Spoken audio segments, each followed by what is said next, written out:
ومن سيئات أعمالنا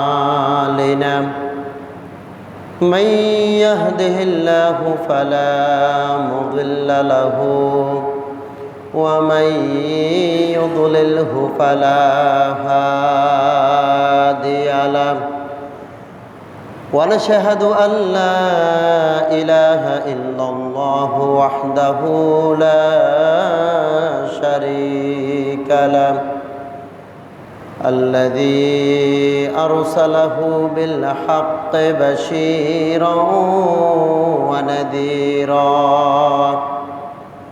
وداعيا إلى الله بإذنه سراجا وقمرا منيرا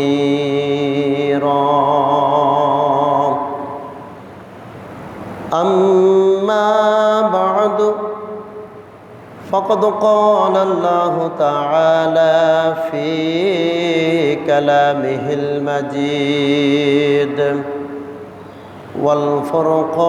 والفرقانه الحميد সকলে আমার সাথে পড়ুন আউযু বিল্লাহি মিনাশ শাইতানির রাজীম বিসমিল্লাহির রাহমানির রহিম ওয়াল ওয়াজনু ইয়াওমাইযিনিল হক ফামান সাকুলাত মাওয়াজিনুহু ফাউলাইকা হুমুল মুফলিহুন وقال رسول الله صلى الله عليه وسلم حبيبتان إلى الرحمن خفيفتان على اللسان ثقيلتان في الميزان سبحان الله وبحمده سبحان الله العظيم أو قام عليه الصلاة والسلام إن الله وملائكته يصلون على النبي يا أيها الذين آمنوا صلوا عليه وسلموا تسليما صلى الله على سيدنا محمد وعليه وصحابه لما صلى الله على وعليه الله الله الله لا إله إلا هو الله الله الله لا إله رحمتের মালিক আপনি জান্নাতের সরদার জান্নাতের মালিক আপনি কাউসারের সরদার দয়া করে পিলাইবেন হাউজে কাউসার নবীজি আল্লাহ আল্লাহ আল্লাহু লা ইলাহা ইল্লাহু আল্লাহ আল্লাহ আল্লাহু লা রাহমাতাল লিল আলামিন নবীজি রহমতের ভান্ডার দয়া করে তরাইবেন, দয়া করে তরাইবেন উম্মত গুনাহগার নবীজি। আল্লাহ আল্লাহ আল্লাহু লা ইলাহা ইল্লাহু, আল্লাহ আল্লাহ আল্লাহু লা ইলাহা লা ইলাহা ইল্লাল্লাহ, লা ইলাহা লা ইলাহা ইল্লাল্লাহ, লা ইলাহা লা ইলাহা ইল্লাল্লাহু মুহাম্মাদুর রাসূলুল্লাহ। প্যারা হাজরিন, আমার সামনে উপস্থিত আজকের এই জুমায় আগত সম্মানিত মুসল্লিবৃন্দ, মাইকের আওয়াজ যারা শুনছেন, আমার পর্দার আড়ালের মা ও বোনেরা, সকলকে আমার আন্তরিক সালাম। আসসালামু আলাইকুম ওয়া রাহমাতুল্লাহি ওয়া বারাকাতুহু। বন্ধুরা আমার, পবিত্র কোরআনুল কারীমের সূরা আরাফের 8 নম্বর আয়াত আমি আপনাদের সামনে তেলাওয়াত করেছি এবং বুখারী শরীফ থেকে ছোট্ট একটি হাদিস আমি আপনাদের সামনে উত্থাপন করেছি। আজকের এই সফর মাসের প্রথম জুমায় আল্লাহ পাক আমাদেরকে কোরআন এবং হাদিস থেকে কথা বলার এবং আপনাদেরকে শোনার যে সুযোগ করে দিয়েছেন,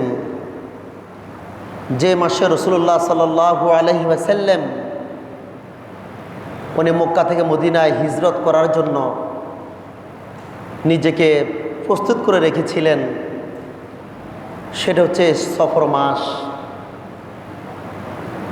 রাসূলুল্লাহ সাল্লাল্লাহু আলাইহি ওয়াসাল্লাম যেমন করে হিজরত করার জন্য এই মাসেই উনি উদ্দেশ্য করেছেন কিংবা প্রস্তুতি গ্রহণ করেছেন, এমনি করেই যে আল্লাহ পাক আমাদেরকে আমাদের ঈমান আমানকে শক্ত রাখার জন্য, ইবাদতকে ঠিক রাখার জন্য যে মাওলা মুনিব আমাদেরকে তার ঘরে আসার বসার সুযোগ করে দিয়েছেন, আসুন না ওই মাওলা মুনিবের কদমে আমরা সেজদানত করে শুকরিয়া আদায় করে বলি আলহামদুলিল্লাহ।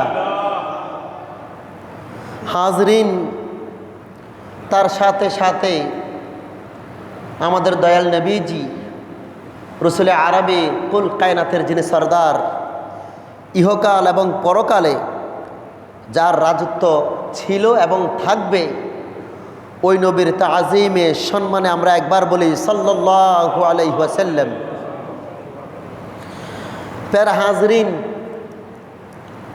আমি আপনাদের এখানে মুনাজাত করার সময় প্রায় বলি যে আমাদের হাত, আমাদের পা, আমাদের মুখ, আমাদের চোখ, আমাদের কান আমাদের বিপক্ষে কি দিবে?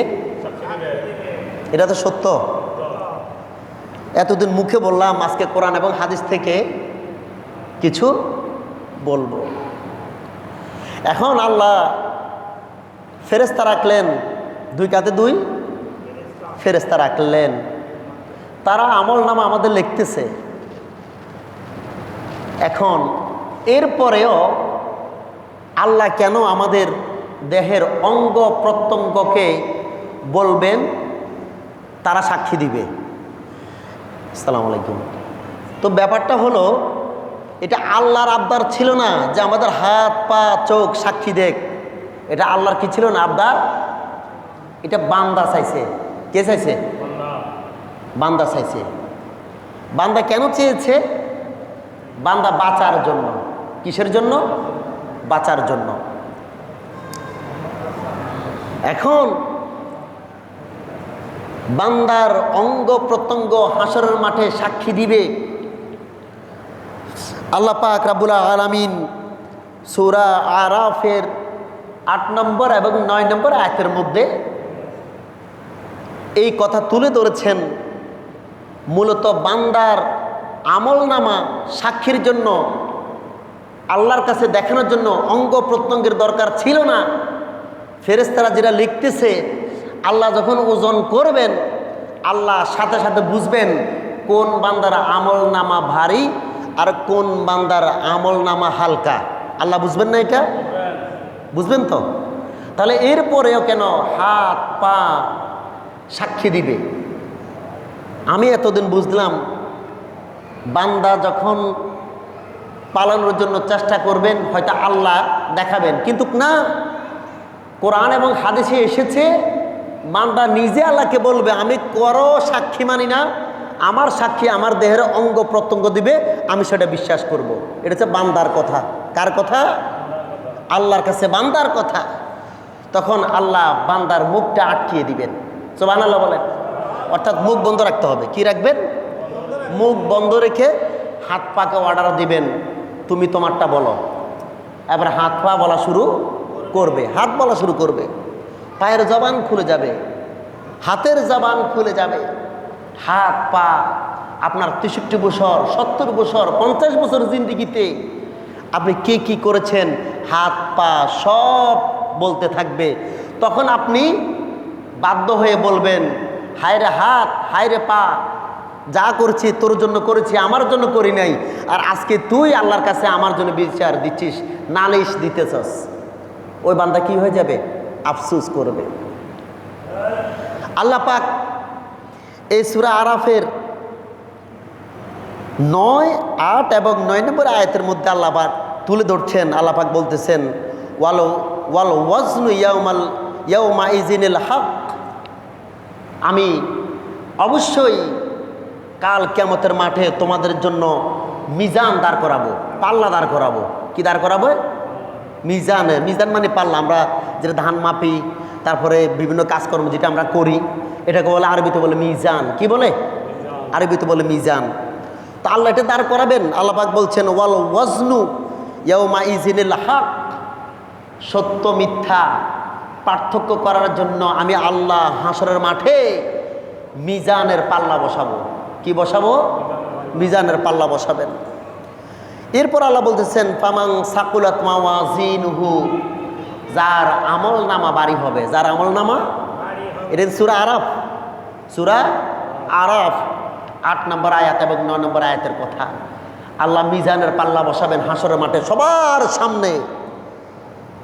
পৃথিবীর শুরুতে যে কিয়ামত পর্যন্ত যত মানুষ পৃথিবীতে এসেছে সবাই ওই জায়গার মধ্যে উপস্থিত থাকবে, প্রেজেন্ট থাকবে। সবার সামনে আল্লাহ মিজানের পাল্লা বসাবেন। বসানোর পরে আল্লাহ পাক বলছেন যে ফামান সাকুলাত মাওয়াজিনু, যাদের পাল্লা বাড়ি হবে, যাদের কিসের পাল্লা? অর্থাৎ সওয়াবের পাল্লা, নেকের পাল্লা। কিসের পাল্লা? নেকের পাল্লা। যাদের কি হবে? বাড়ি হবে। আল্লাহ পাক বলতেছেন, ফাউলাইকা হুমুল মুফলিহুন, তারা সফল। তারা কি সফল? মানে কি? তারা জান্নাতি। তারা কি? আমার সাথে কথা বলবেন। যারা সফল তারা কি? তার মানে এতটুকু বুঝতে পারছি, আমাদের দুই সিনার মধ্যে এক সাইডে আমাদের পাপ লেখা হচ্ছে, আর এক সাইডে আমাদের পুণ্য লেখা হচ্ছে না? এই দুইটাকে আল্লাহ কি দিবেন? ওজন করবেন। কি করবেন? ওজন করবেন। ওজন করতে গিয়ে যাদের নেকের পাল্লা বাড়ি হবে, আল্লাহ পাক বলতেছেন, ফাউলাইকা হুমুল মুফলিহুন, তারা সফল। তারা সফল মানে তারা জান্নাত পেয়ে যাবে। কি পেয়ে যাবে? সুবহানাল্লাহ। এরপর আল্লাহ পাক ডাক দিয়ে বলেন, ওয়ামান খাফফাত মাওয়াজিনুহু ফাউলাইকাল্লাযীনা, এরপর আল্লাহ পাক বলেন, যখন মানুষের নেকের পাল্লা ভারী হবে, মুফলিহুন তারা সফল।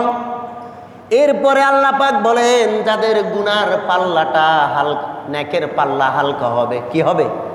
তার মানে নেকের পাল্লা যদি ভারী হয় তারা অবশ্যই গুনাহ কম, আর নেকের পাল্লা যদি হালকা হয় তারপরে গুনাহ বেশি। তার মানে কি গুনার পাল্লা ভারী হবে। আল্লাহ পাক বলেন ওয়ামান খাফফাত মাওয়াজিনুহু, যাদের গুনার পাল্লা নেকের পাল্লা হালকা হবে, গুনার পাল্লা যাদের ভারী হয়ে যাবে, ফাউলাইকাল্লাযীনা খাসিরু আনফুসাহুম, এই গুনার পাল্লা ভারী হবে। কেন হবে? আমরা আমাদের নিজেদের ক্ষতি করার কারণে। কিসের ক্ষতি করার কারণে? নিজেদের ক্ষতি। কি নিজেদের ক্ষতি হচ্ছে এমন, এই যে প্রত্যেক সপ্তাহে 2000 টাকা 3000 টাকা আপনারা দেন না, কোরবানি করছেন না, রোজা রাখছেন না, আজকে নামাজ পড়তে আসছেন না, এগুলো সবগুলো আপনারা হাসরের মাঠে দেখতে পাবেন, স্পষ্টভাবে দেখবেন। কি দেখা? একদম সিরিয়ালভাবে একটা একটা করে দেখবেন, সব করে আমল দেখবেন। দেখার পরে দেখবেন আমলের খাতা বহুত লম্বা, একদম লম্বা। আপনার চোখ যতটুক যায় ততটুক আপনার আমল, ততটুক আপনার। কিন্তু বেদলটা কোন জায়গায়? আমলগুলো কাজের না, আমলগুলো কি না? নষ্ট আমল। এগুলা কি আমল? আমাদের দেশে এই আপনার ফল ধরে না এমন গাছ আছে না, তাল গাছ, ফল ধরে না, বা বন্দা যে কোনো জিনিস আর কি, বন্দা যে কোনো জিনিস যেগুলোতে ফল হওয়ার কথা কিন্তু হয় না। তো আমরা আমাদের আমল দেখতে পারবো, একদম লম্বা আমল, নামাজ, সেজদা, রুকু সব লেখা আছে, কিন্তু আমলগুলো কোনো কাজে আসবে না। ওই যে আপনার আমলের ক্ষেত্রে নিয়ত ঠিক ছিল না, ইখলাস ঠিক ছিল না, আল্লাহকে রাজি খুশি করার নিয়ত না থাকার কারণে আপনার আমলটা কি হয়েছে? নষ্ট হয়ে গেছে। এই জন্য আল্লাহ পাক এখানে বলেছেন যে তোমরা কি করলে? ফাউলাইকাল্লাযীনা খাসিরু আনফুসাহুম, তোমরা নিজেদেরকে নিজে ক্ষতি করে ফেলেছ, নষ্ট করে ফেলেছ। মানে আমরা আমাদের আমল নষ্ট করে ফেলেছি। কি নষ্ট করছি? এই জন্য আমি বলি 1 টাকা দিতে, কারো উপকার করতে, মসজিদে 1 টাকা দান সদকা করতে, একটা সেজদা দিতে আপনার নিয়োগ থাকবে কাকে খুশি করার জন্য? জোরে বলেন কাকে? আরো জোরে বলেন কাকে? যদি আপনার নিয়তটা ঠিক থাকে, এই হাসরের মাঠে এই আমলগুলি সবগুলোই আপনার ফল, সবগুলো কি? এগুলো কাজে আসবে। আমলগুলো কি আসবে? আর যদি আপনি নিয়ত ঠিক না করেন, কোনো কাজে আসবে। আল্লাহ পাক রব্বুল আলামিন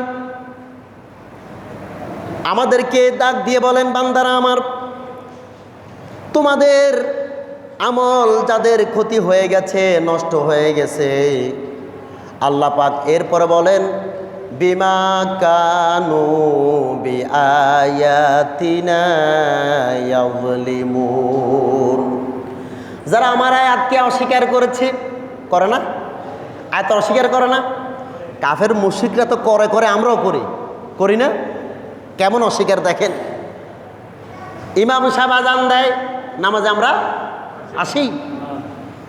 ইমাম সাহেব যাকাতের কথা বলে, রোজার কথা বলে, সুদের কথা বলে, নামাজের কথা বলে, গালিগালাজ করা যাবে না, অন্যের হক নষ্ট করা যাবে না। ইমাম সাহেব বলে, খতিব সাহেব এই কথা বলে কি বলে না? কথা বলে না? এই যে কথাগুলো আপনাদেরকে বলি, বলার পর যখন আপনারা শুনেন না বা মানেন না, এটা কি? অস্বীকার। এটা কি? এটা হচ্ছে অস্বীকার। এই জন্য যেটা শুনবেন, যেটা বুঝবেন, সেটা মানবেন, সেটা কি করবেন? মানার চেষ্টা করবেন। আল্লাহ তাআলা আমাদেরকে বলতে লাগলেন বিমা কানু বিআয়াতিনা ইয়াযলিমুন, কেননা তারা আমার আয়াতসমূহ অস্বীকার করেছে। আমরা আল্লাহর দিনকে, আল্লাহর কোরআনকে, আল্লাহর নামাজকে, আল্লাহর হালাল হারামকে সব কিছু আমরা বুঝি, কিন্তু আমরা আমল করি না। ঠিক কিনা? আমল করি? কথা কয় না? আমল করি? আমরা আমল করি না। তো এগুলো অস্বীকার করা। কি করা? অস্বীকার করা। আল্লাহ রাব্বুল আলামিন এরপর সূরা আম্বিয়ার মধ্যে বলেন ওয়ানাদাআল মাওয়াজিনাল কিসতা লিয়াউমিল কিয়ামা। আল্লাহ পাক রব্বুল আলামিন কিয়ামতের দিন ন্যায় বিচার মানদণ্ড স্থাপন করবেন। আরেকটা সূরা, আরেকটা প্রথম সূরা আরাফের 9 নম্বর আয়াতের মধ্যে বলছেন এই কথা। বলার পরে সূরা আম্বিয়ার 47 নম্বর আয়াতের মধ্যে আবার বলতেছেন যে আমি তোমরা যতই দুনিয়াতে থাকি ভাবো যে আমি হিসাব নিব না, জীবিত করব না। যদি তোমরা এটা মনে করে থাকো, এটা তোমাদের ভুল। এটা কি আমাদের কি ভুল চিন্তা, এটা কখনো আমাদের মাথায় আসা উচিত না। তখন আল্লাহ পাক এই সূরা আম্বিয়ার 47 নম্বর আয়াতের মধ্যে আবার বলছেন ওয়ানাদুল মাওয়াজিনাল কিসতা লিয়াউমিল কিয়ামা, আমি আল্লাহ কিয়ামতের দিন ন্যায় বিচারের জন্য মানদণ্ড স্থাপন করব, ন্যায় বিচার করার জন্য পাল্লা তৈরি করব। পাল্লা তৈরি আমি আল্লাহ করব। দুনিয়ার রিক্সা চালকের আমল কি, আর যে ব্যক্তি কোটিপতি ছিল তার আমল কি, তার আমল আমি তোমাদেরকে দেখাবো। সবাইকে আল্লাহ এটা দেখাবেন। আল্লাহ পাক এরপর আবার বললেন ফালা তুযলামু নাফসুন শাইআ ওয়া ইন কানা মিসকালা হাববাতিন মিন খারদালিন। আল্লাহ পাক বলছেন ওই পাল্লাটা আমি যখন দাঁড় করাবো, দাঁড় করানোর পরে আমি আল্লাহ এই যাদের আমলটা শস্যার দানা পরিমাণ, যারা আমলটা কি পরিমাণ, শস্যার দানা পরিমাণ, যে আমল করেছে আমি আল্লাহ ওই আমলটা একদম তার চোখের সামনে তুলে ধরবো। আমরা আমাদের চেহারা আয়না দেখি না, আমরা মোবাইলে আমাদের চেহারা দেখি না, আমাদের আমলটা আল্লাহ পাক ঠিক এভাবে আমাদের সামনে ধরবেন। সুবহানাল্লাহ বলেন, সামনে ধরবেন। ধরার পরে আল্লাহ পাক বলছেন যে খরদালিন আতাইনা মানে আমি তুলে ধরবো, তোমাদের আমলটা তুলে ধরবো। আল্লাহ পাক বলছেন যে ওয়াকাফা বিনা হাসিবিন, আল্লাহ পাক বলছেন যে ধরার পরে তোমাদের এই আমলটা হিসাব গ্রহণের জন্যই আমি যথেষ্ট। অর্থাৎ আল্লাহ পাক বলছেন এই তোমাদের হিসাবটা আমি আল্লাহ নেব, আমার ফেরেশতারও দরকার হয় না, আমার কারো সাহায্য সহযোগিতা লাগবে। তার মানে বুঝে গেছে হিসাব নেওয়ার জন্য একদম যথেষ্ট কে? আল্লাহ। হিসাব নেওয়ার জন্য যথেষ্ট কে? আমি, আপনার দরকার হবে আপনি আর আমি হাসরের মাঠে দাঁড়াবো, আমাদের মুখ বন্ধ। আমাদের কি বন্ধ?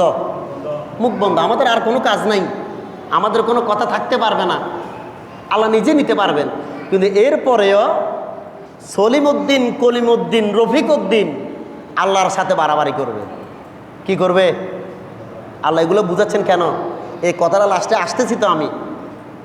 ও যে বললাম, আমি প্রায় বলি মুনাজাতের মধ্যে হাসরের মাঠে আমাদের হাত পা চোখ আমাদের বিরুদ্ধে সাক্ষী দিবে না, এই কথাটা বলি না আমি মুনাজাতে এই কথাটা প্রায় বলি। তো এটা কেন দিবে? এটা তার মানে আল্লাহ বলছেন যে তোমাদের হিসাবের জন্য আমি নিজে যথেষ্ট। আমি কি যথেষ্ট? আমি নিজে যথেষ্ট। আপনারা আমার দিকে একটু কথা বলতে হবে, আমার ভালো লাগতেছে না, একটু পরপর কথা বলবেন, খেয়াল অন্যদিকে। আমার কথা বলতে খুব কষ্ট হইতেছে, এরকম যদি হয় একটু বসেন না, আপনারা একটু বসেন না। টাকা টোকা দিলে একটু আস্তে দিয়েন, মানে কথা বলার সময় যদি হয় তো মাইন্ডটা নষ্ট হয়। কথা বলছেন কি বলছি? একটু খেয়াল যে যখনই ঢুকবেন আমার দিকে খেয়াল রাখবেন, একটা আল্লাহর ওয়াস্তে। সবাই একদম মসজিদের ওকে দরজা থেকে ঢুকবেন, আমার দিকে খেয়াল রাখবেন। টাকা টোকা হিসেব নিকেশ কাগজে সুন্দর মতে কে একজন আইসা মনে মনে হুজুরকে দিবেন, আরে কেশি সাহেবকে দিবেন। কথার ভিতর যদি উঠা হয় পিছনে যান, সামনে আসেন, এটা একদম বিরক্তিকর। আশা করি এটা আপনারা নেক্সট টাইম খেয়াল রাখবেন। এই জন্য আমার কিন্তু কথা বলতে বারবার টানিয়ে তো আমার খুব কষ্ট হইতেছে। কথা বলছেন কি বলছি? এটা মাইন্ড খুব একটা হিট হয়। আচ্ছা যাই হোক, আমি কি বলতেছিলাম, আবার লুজ হয়ে গেছে, এটা ঠিক করে এলাই। তাহলে আমি বলতেছিলাম আমাদের বিচার নামা, আমাদের আমল নামা ওজন করার জন্য বা আমাদের আমল নামা আমাদের হাতে দেওয়ার জন্য যথেষ্ট কে? কে বলেন তো ভাই? আল্লাহ। তো আল্লাহ যথেষ্ট।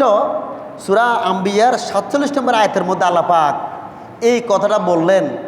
এখন দেখেন এখানে একটা কথা গভীরভাবে চিন্তা করছেন, আমলের কথা বলেছেন কিন্তু সংখ্যার কথা বলছে আমি একটা একটা করে আমল পাল্লা দিব। আল্লাহ সবগুলো আমল একসাথে রাখবেন একটা পাল্লায়। কথা রাখবেন। আমরা ভাত খাওয়ার সময় কি করি? ভাত নিই, লবণ নিই, ডাল নিই, গোস্ত নিই, মাংস নিই, মাছ নিই, ডিম নিই, সবগুলো মোটামুটি নিয়ে আস্তে আস্তে শুরু করি। আল্লাহ আমাদের সবগুলো আমল এক জায়গায় রাখবেন, ভালোগুলা, আবার সবগুলো খারাপ আমল এক জায়গায় রাখবেন। রাখার পরে আল্লাহ কিন্তু এখানে একটা জিনিস বোঝাতে চেয়েছেন, বান্দারা তোমরা আমলটা কম করো, তবে যেটা করবা সেটা যেন নষ্ট না হয়। যেটা করবা সেটা যেন নষ্ট।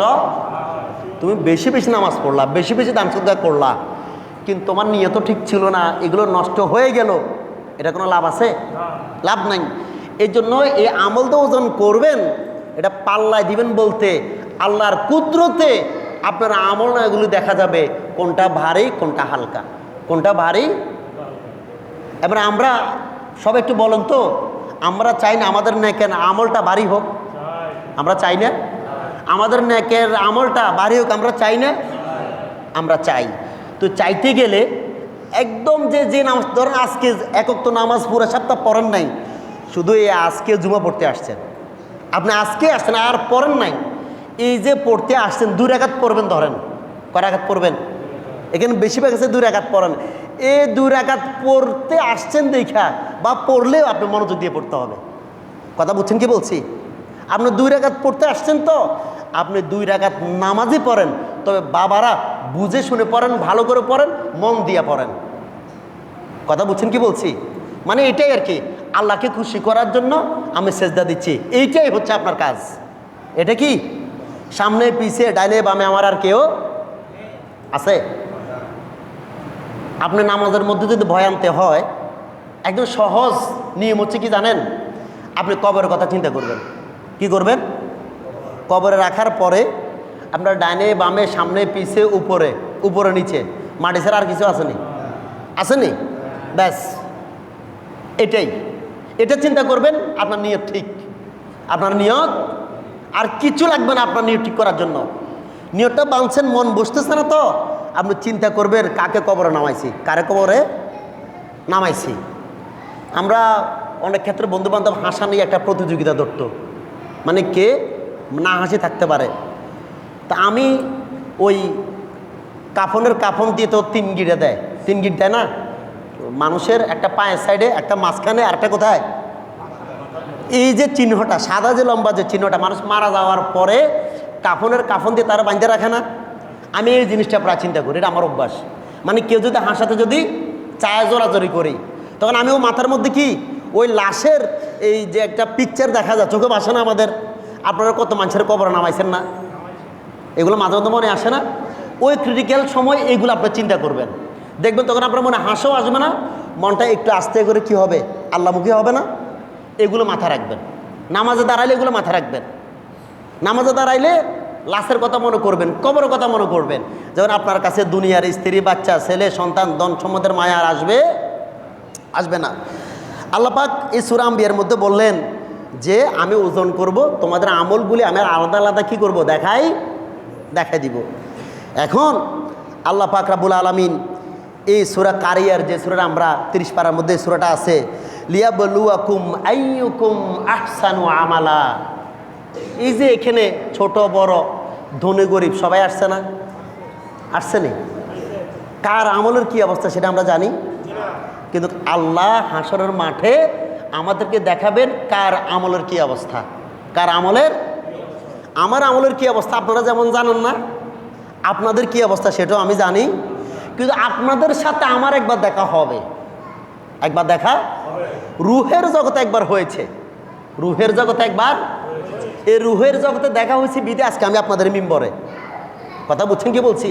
পৃথিবীতে যত মানুষ যতজনকে দেখবে তার সাথে রুহের জগতে একবার তার সম্পর্ক হয়েছে, দেখা হয়েছে, কথা হয়েছে, যার কারণে দুনিয়াতে তার সাথে তার আবার দেখা, আবার হাসরের মাঠে আবার আপনাদের সাথে আমার দেখা হবে। কি হবে? দেখা হবে। হয়তোবা আপনাদের জন্য আল্লাহ যদি আমার কপালে যদি জান্নাত রাখে, আমি আপনাদেরকে সারা যাওয়ার কোনো অপশন নাই। যদি ছেলে সন্তান জান্নাতি হয়, বাবা মাকে বাদ দিয়া ছেলে সন্তান জান্নাতে যাইতে চাইবে? কথা বুঝছেন কি বলছি?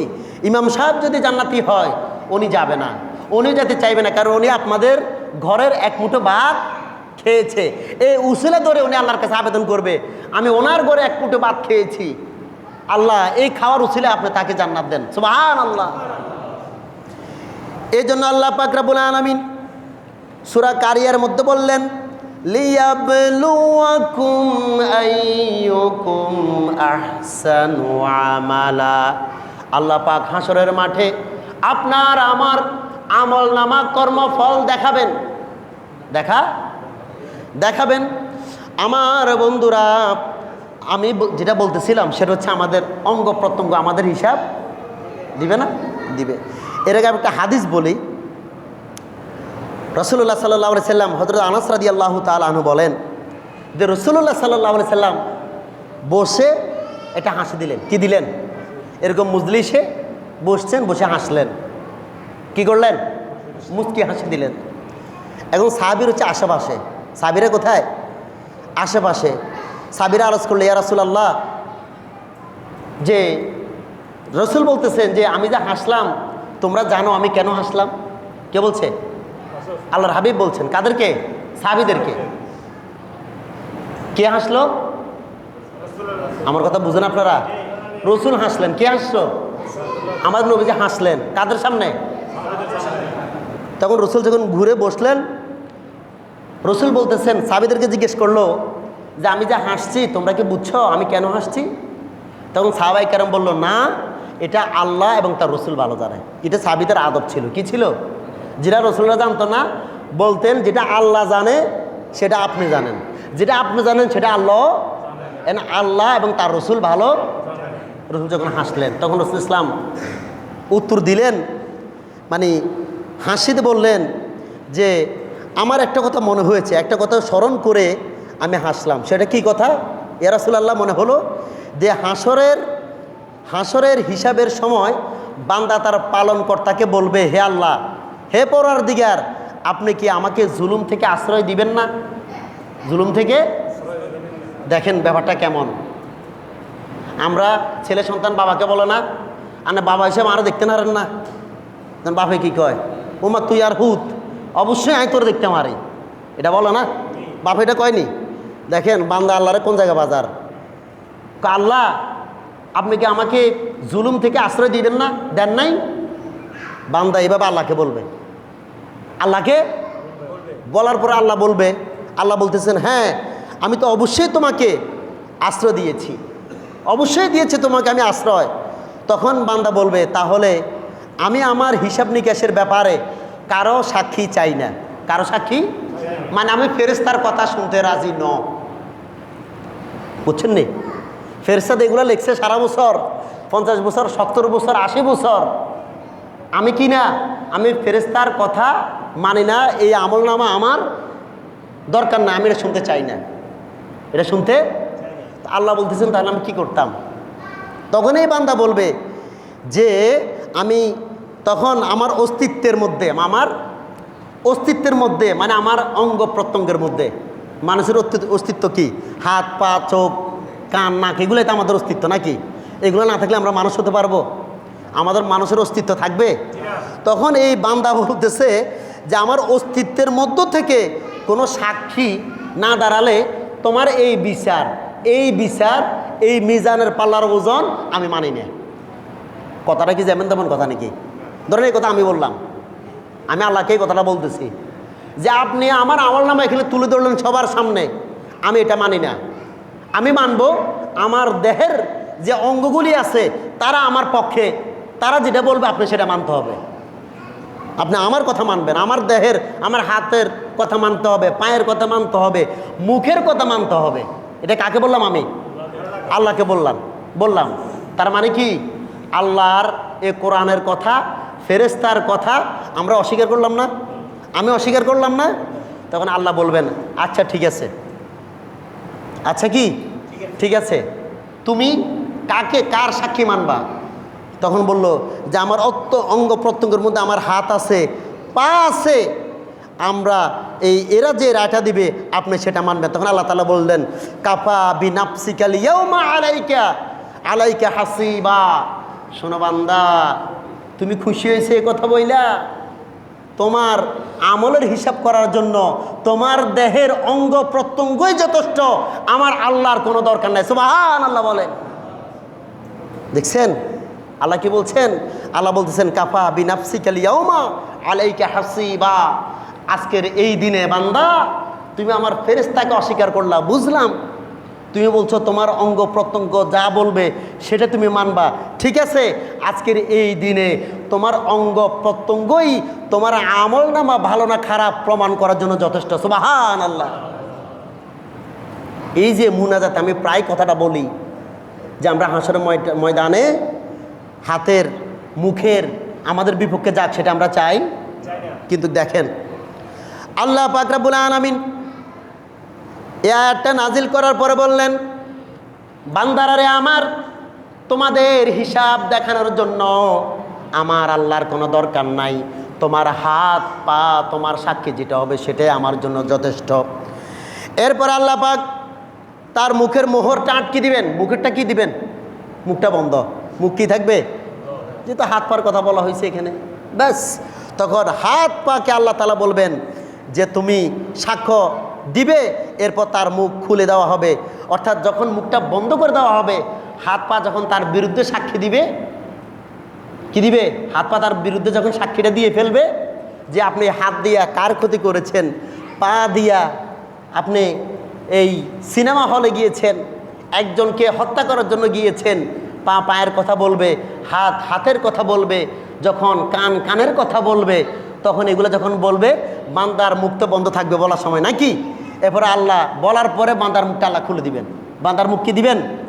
এবার আল্লাহ বলবেন, আর কোনো তোমার কথা আসেনি, তুমি তো সব শুনলা, তুমি তো সব, আর কিছু বলবা? তখন এই ব্যক্তি মুখ দিয়ে বলবে, হাতকে বলবে, আর পাকে, আল্লাহকে বলতে পারবে? আর অপশন আছে? তখন এই ব্যক্তি মুখ দিয়া পাকে আর হাতকে বলবে, তোর জন্য আমি দুনিয়াতে যা যা করছি তোল্লাই করছি, তোর ভালোর জন্য করছি, আর তুই আজকে এই হাজার হাজার কোটি কোটি মানুষের সামনে দাঁড়াইয়া তুমি আল্লাহর কাছে আমার বিপক্ষে ভোট দিলা, আমার বিপক্ষে কথা বললা, আমার আমল নামা তুমি গোপনে মানে জানাই দিলা আল্লাহকে, অর্থাৎ তুমি আমাকে জাহান্নামী বানাইলা। নাউজুবিল্লাহ বলবেন না? কি বানাইলা? মুখ হাত পাকে বলতে থাকবে। কি হাত পাকে? তার মানে আমাদের একটা অভ্যাস কি, আমরা ওই যে নিজেও ঘুষ খাই, আরেকজনের যাতে খাবাই, হে আমার পক্ষে কইব, ব্যাপারটা এমন না? এখন আপনি আমি হাসরের মাঠে যখন হাত আর পায়ের সাক্ষীটা মানতে যাব, তখন আমি ভাবতেছি এরা তো আমার পক্ষেই থাকবে, ঠিক কিনা? কারণ আমি চুরি করছি নিজের জন্য, এটার জন্য না। এই আশা তো বলবে, কিন্তু তারা তো দিন শেষে আল্লাহর কথা শুনবে। কার কথা শুনবে? আল্লাহর কথা শুনবে। তখন এই বান্দা আফসোস করে বলবে, তোর জন্য সব কিছু করলাম আর তুই আমার জাহান্নামে পাঠাইলি, তোর সাক্ষীর কারণে আমি আজকে জাহান্নামী। তোর সাক্ষীর কারণে কি? জাহান্নামী। আল্লাহ পাক এই ঘটনাটাকে মুসলিম শরীফের মধ্যে উল্লেখ করেছেন। এই হাদিস হচ্ছে 7308 নম্বর হাদিস, মুসলিম একদম সহি হাদিস। তার মানে বুঝা গেছে আমাদের হাসরের মাঠে আমাদের হাত পাও আমাদের পক্ষে থাকবে? থাকবে? কথা কোন থাকবো? আমাদের হাত পাও থাকবে না। ছেলে মেয়ে তো নাই, এটা তো আমরাই জানি। নবীরও থাকবে না, শুধু একজন নবী থাকবে। আর কোন নবী থাকবে? আমাদের হাত পা তো পরে। দূরেতে তো ছেলে সন্তানই থাকে না, বউ ভোলামাইও থাকে না, হাত পা কোত্থেকে থাকবে? এই জন্য হাজরিন, আমাদের ভুলের পাপের কোনো সাক্ষী রাখা দরকার, এগুলো নষ্ট করে ফেলতে হবে। দুনিয়াতে থাকা অবস্থায় আমাদেরকে কার প্রিয় হতে হবে বলুন তো সবাই? আল্লাহর প্রিয় হতে হবে। আল্লাহ পাক রব্বুল আলামিন যখন এভাবে আমাদেরকে যখন দাঁড় করাবেন, সর্বশেষ একটা আমল আমি আপনাদেরকে এখানে জিকির করাই। লা ইলাহা ইল্লাল্লাহ আসলে প্রায় আমি করি, যখন খুতবাটা স্টার্ট করি জিকির করি। যখন এটা হওয়ার পরে আল্লাহ ফেরেশতাদেরকে অর্ডার দিবেন, তাকে কোথায় নিয়ে যাও? জাহান্নামের দিকে নিয়ে যাও। কোন দিকে? জাহান্নামের দিকে আমাদেরকে নিয়ে যাওয়া ছাগলের পালের মতো, ছাগলের পালের মতো। ছাগলের গলার মধ্যে রশি লাগায় না? আমাদের রশি থাকবে কোমরে। আমাদের রশি থাকবে কোথায়? কোমরে রশি থাকবে। একদম ছাগলের যেরকম 10-20টা ছাগল একসাথে বাইন্ধে নিয়ে যায় এরা সালানি যারা বিক্রি করে, আমাদেরকেও সেমভাবে নেওয়া হবে। যাইতে যাইতে যাইতে যাইতে যখন জান্নাতের জাহান্নামের একদম ধার প্রান্তে নিয়ে যাওয়া হবে আমাদেরকে। কোথায়? একদম ধার প্রান্তে। তখন আল্লাহর পক্ষ থেকে একটা গায়বী আওয়াজ আসবে। কি আসবে? গায়বী আওয়াজ আসবে, এই ফেরেশতারা তোমরা একটু দাঁড়াও।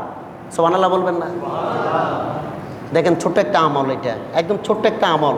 আপনার সব কিছু নষ্ট হোক, শুধু ছোট্ট একটা আমলের কারণে হয়তোবা জাহান্নামের একদম দরজার মুখ থেকে আপনাকে আবার টেনে আনার সম্ভাবনা। সেটা কি আমল জানা দরকার আছে নি? যাই নাকি ঘুম যাবেন না আমল করবেন? এই আমলটুকু করার জন্য তো টাকা লাগে না, সময় লাগবে না, কিছু লাগবে না। একজনের গালিগালাজ না করলে হয়, বাজে কথা না বললেই হয়, আমলটা হয়ে যায়। বাজে কথা, চার দোকানে বসে বাজে কথা না বলি, মুখ দিয়ে শব্দটা বার করলেই আপনি বেঁচে যাবেন, আশা করা যায়। কি করা যায়? এটা হচ্ছে তিরমিজি শরীফের হাদিস। কিসের? তিরমিজি শরীফের মধ্যে আইলো আল্লাহর হাবিব সাল্লাল্লাহু আলাইহি সাল্লাম বলতেছেন, হাসরের মাঠে যখন বান্দাদেরকে জাহান্নামের দিকে নিয়ে যাওয়া হবে, আল্লাহর পক্ষ থেকে একটা গায়বী আওয়াজ আসবে, ওই ফেরেশতারা একটু ধৈর্য ধরো। একটু কি ধরো? ধৈর্য ধরো। তার সব আমল হয়েছে ওই বান্দার, কিন্তু একটা আমল বাকি আছে। সুবহানাল্লাহ বলেন। মানে একটা আমল ওই হিসেবের খাতার মধ্যে ধরা বাকি আছে।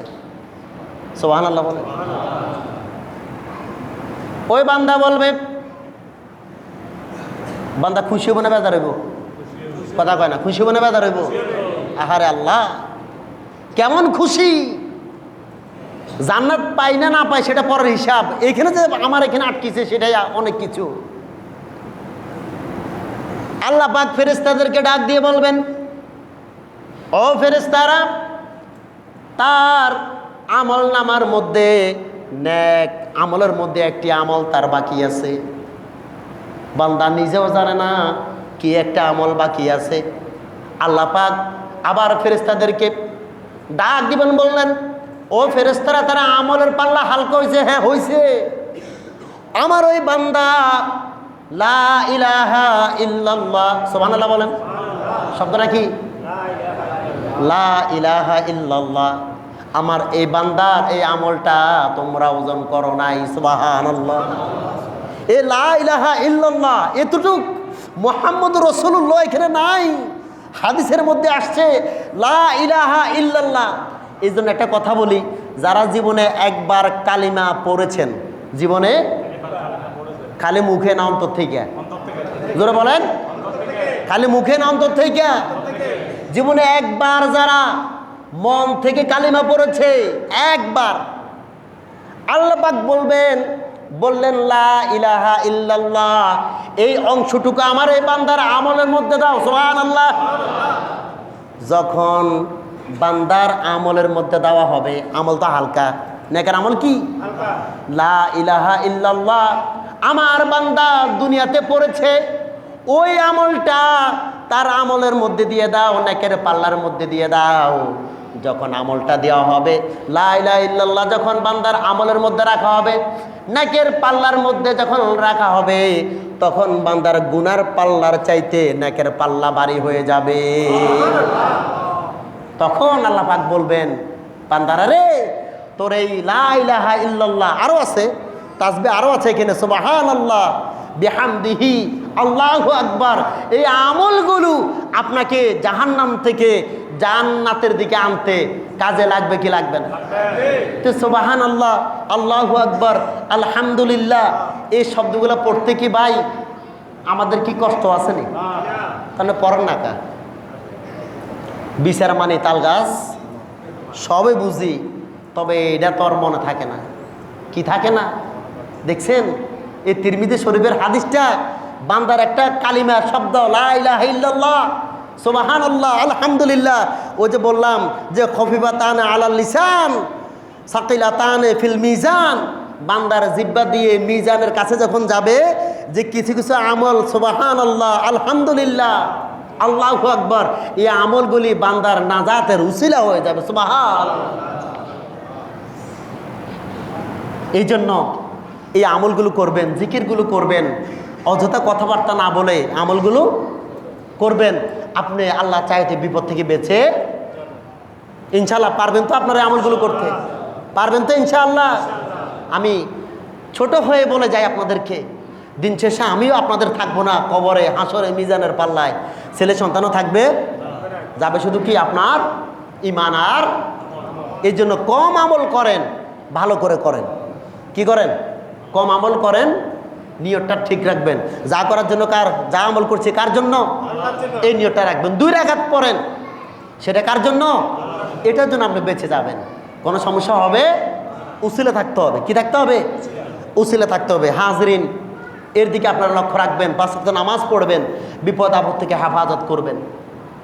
আল্লাহ পাক যেন আমাদের সকলকে এই তো ইস্তেগফারগুলি, শব্দগুলি, তাসবিহ তাহলিলগুলো পড়ার তৌফিক দান করুক বলে আল্লাহুম্মা আমিন। যারা দান সদকা করতেছে তাদের জন্য আপনারা দোয়া করবেন। আর প্রত্যেক সপ্তাহে যারা দান সদকা করে, আজকে অনেকে দোয়া চেয়েছেন। যেন মোহাম্মদ ওমর ফারুক সাহেব অসুস্থ আছেন, ওনার ছেলে না, আইসিইউতে আছে, দোয়া চেয়েছেন, আপনারা দোয়া করবেন। তারপর মোহাম্মদ নাফিস ইবনে আরমান, আচ্ছা নামটি মুরাদ করে দেবেন। নামটা কি রেখেছে? আচ্ছা, তারপর আচ্ছা ঠিক, এটা গেল আর নাই না? বাকি নামাজ বাদ তো দোয়া মুনাজাত আছে, আমরা সবাই থাকবেন। আর গত জুমায় আপনারা সহযোগিতা করেছেন 1410 টাকা। আল্লাহ পাক সকলের এই দানকে কবুল করুক বলে আল্লাহুম্মা আমিন। কি বলবেন? যারা সুন্নত পড়েন, মেহেরবানি করে সুন্নত পড়েন।